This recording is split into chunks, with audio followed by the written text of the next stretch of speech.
शैक्षणिक हो तो ऐसे में होता है कि जो पॉलिटिकल लीडर हैं वो हमारी बातों को ध्यान में लें और उसको जो है विधानसभा या फिर लोकसभा में उठाएं। अगर विपक्ष में है तो उठाएं और पक्ष में है तो उस पर कार्रवाई करें। लेकिन जो है आप देखेंगे कि इधर बीच 2014 के बाद से, मैं साफ साफ कह रहा हूँ, इसके पहले ये चीज़ नहीं थी। 2014 के बाद से ऐसा हुआ है कि ओबीसी सीटों के साथ आरक्षण में खूब घोटाले हो रहे हैं। पहले ये घोटाले आईएएस की सीटों में किए गए, उसके बाद जो है कुछ जो सेंट्रल यूनिवर्सिटी की पोस्टें होती थी असिस्टेंट प्रोफेसर की या स्टेट यूनिवर्सिटी की, उसमें उन्होंने लाया था एक 13 पॉइंट रोस्टर। ये आप ये समझ लीजिए, इस सरकार की पॉलिसी होती है, नाम ऐसा देंगे कि आप समझ नहीं पाएंगे कि है क्यों 13 पॉइंट रोस्टर। आधे लोगों को समझाना कठिन हो जाता है ये है क्या। तो वो जो है कुछ न कुछ ऐसा खोजते रहते हैं। उसके बाद ये लोग स्टेट, उत्तर प्रदेश स्टेट की भर्तियों में, खास करके मैं 2-3 का नाम ले रहा हूँ, है तो सब में घोटाले।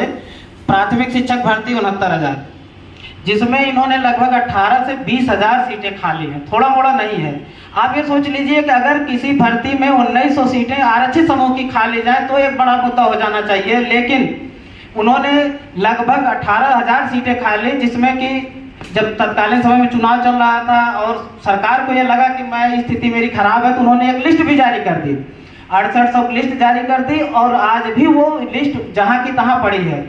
मेरे कुछ साथी उसमें चयनित होकर बेरोजगार टहल रहे हैं। आज वो कम से कम 2.5 साल नौकरी कर रहे होते, लेकिन स्थिति यह है कि आज भी वो बेरोजगार टहल रहे हैं। उसी तरीके से कुछ और भर्तियां आई हैं, महिला स्वास्थ्यकर्ताओं की भर्ती आई, उसमें ये लोग, इनका जो सातिराना अंदाज है वो इस तरीके से करते हैं कि पहली चीज, अगर ओबीसी कैंडिडेट, एक तो ओबीसी की आबादी ज्यादा है, कम संख्या में उसको आप रखना चाहते हैं, अगर वो जनरल फाइट कर रहा है तो उसको जनरल में न गिन के ओबीसी में गिन देते हैं।